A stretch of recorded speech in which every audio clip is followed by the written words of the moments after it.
Eric, I watched your YouTube video just kind of breaking down some of the security concerns, following the deadly shooting that happened. Kind of walk me through what stands out to you the most regarding just the safety aspects that were kind of perhaps overlooked in this incident that led to this tragic incident. Well, typically in protective operations, I would say that you normally develop a protective envelope fundamentally. Usually, up to an eighth of a mile is the target, which equates to about 220 yards. And the shooter's position, as we understand it, was well within that envelope. um, I have a lot of questions about how this was coordinated beforehand. It looks to me as if the entire operation was rushed. I've even received unconfirmed reports that actually prior to the event, that there were protesters removed from a different rooftop. So I would say, although fundamentally, again, the rooftop should have been included in the, I guess, pre-operation threat mitigation plan. If that is true, that as the day unfolded and all of a sudden you have protesters on a particular roof, you would think that would bring that back into focus. Beyond that, I also noticed, or I should say, I haven't seen any evidence of EMS being on standby. And while I'm not making any claim that that would have made a difference in his survival, um, that just again sticks out to me as a lack of prior planning. And I also believe, because typically there are statutory requirements that we as security have to take into account um, in regards to high attendance events like that. And I have to imagine that in the state of Utah, EMS presence was mandated. Now, they could have been in another area, but in terms of developing what you would call like a rapid response plan to something like what happened, you would have wanted an EMS, like an ambulance, stood by, within close proximity. And that's further evidenced by the fact that they elected to transport him to a hospital via private vehicle. I've looked into that, and you know, on a good day, that's still an 8-minute drive via private vehicle through red lights and intersections. But beyond that, I've also noticed through review of video of the actual shot that it actually does appear that Charlie was wearing a form of body armor. That form of body armor is what we call a rifle plate, and actually have one here as an example. And the problem with, and again, this is just speculative, I don't know, but it appears that he was wearing a rifle plate and nothing else. And this just shows you, what a rifle plate covers. Um, in actuality, what should have been worn was soft armor like this, which this in particular is a 3A vest with the rifle plate inserted. And what this does, specifically the soft trauma plates themselves, help arrest the momentum of the projectile. Because what I've seen, and this will obviously be confirmed, through autopsy and the FBI's investigative report, it looks as if the projectile actually bounced. It looks like it landed somewhere around here and actually deflected upwards, either in whole or in fragments. So those are just three things that stuck out to me pretty much immediately. And they go to show that failure, failure even in these simple things can have catastrophic consequences. The fact that this was obviously at a university, like a open setting, like what kind of complications or challenges in terms of security does that pose as, like, for example, a private event where it's, one way in, kind of one way out? Talk to us about that. A lot, actually. From what I understand, UVU classes were in session at that time.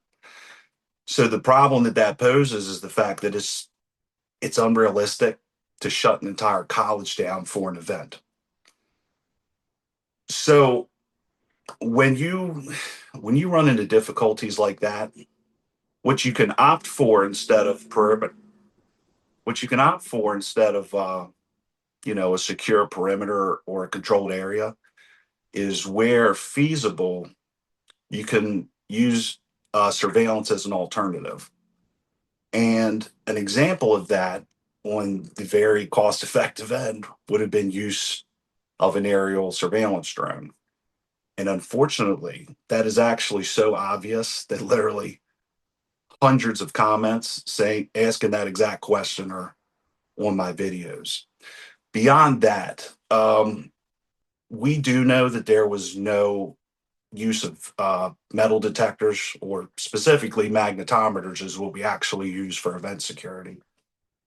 Um, I could only assume that was due to a lack of manpower, because we do know that his security team was 5 people.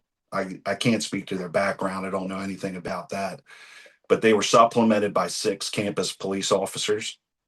In my experience, a event of that size actually could be effectively managed with that manpower if they were directed, effectively. Um, but yeah, a campus environment like that does make something like that difficult. What do you think venues can learn from this tragedy in terms of safety? And look, it's been the conversation. I've been out and about this weekend, and I think everyone just kind of is on heightened alert because of what happened. Obviously, we do not have the um, attention that someone like a public figure like Charlie did, but I think everyone's just kind of concerned of what happens at the next concert that I go to, what happens at the next festival that I go to, what kind of lessons can we take away after such a horrible situation? Well, I would say this very specifically speaks to targeted political violence. I don't think the average person is at risk here. We know that very specifically in this instance, mainly due to the choice of the rifle used, which was a bolt action rifle. This is a rifle chosen for precision over volume of fire.